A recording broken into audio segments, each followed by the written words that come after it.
मी भीमराव यशवंतराव आंबेडकर आज नाशिक येथे मी सय्यद पिंपरी येथे मीटिंगला आलो होतो आणि मीटिंगच्या येथे कार्यक्रम संपल्यानंतर कार्यकर्त्यांनी मला सांगितलं, आजीचं पुस्तकाचं हॉटेल साहेब बाजूलाच आहे, ते बघण्यासाठी म्हणून मी आलो इथे. ज्या आजीचं नाव देखील भीमाई आहे. जास्त शिक्षण नाही, परंतु पुस्तकाची चळवळ त्यांनी पुऱ्या महाराष्ट्रामध्ये उभी केलेली आहे. त्या नॉवेल्टी आहे बाबा ही.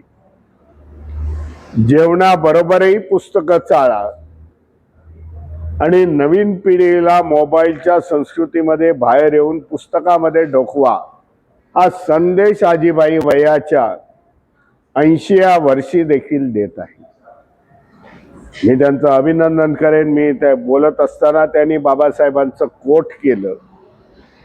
त्या काळामध्ये बाबासाहेब म्हटले होते, सर्व समाजाला उद्देशून जर तुमच्याकडे 2 रुपये असतील तर 1 रुपयाची भाजी भाकरी खा आणि 1 रुपया पुस्तकांसाठी वापरा, जेणेकरून आपली मुलं त्याच्यातून शिकतील.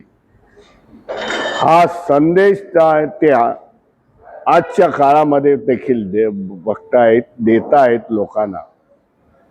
मी त्यांचं मनपूर्वक अभिनंदन करतो बाबा. जे कोणाला सुचलं नाही त्या प्रकारचं तुम्ही ही पुस्तकांची चळवळ हॉटेलच्या माध्यमामधून सुरुवात केली. लोकांना अर्जावून सांगेन की ह्या हॉटेलला व्हिजिट करा बाबा, तुम्ही आजूबाजूचे असते. पोट भरून चालणार नाही, पण पुस्तकाच्या माध्यमातून ज्ञानाची भूक देखील तुम्हाला भागवावी लागेल, तरच समाज प्रबुद्ध निघेल. हा संदेश आज देखील आजीबाई देत आहेत. मी त्यांचं हार्दिक स्वागत आणि अभिनंदन करतो. जय भीम.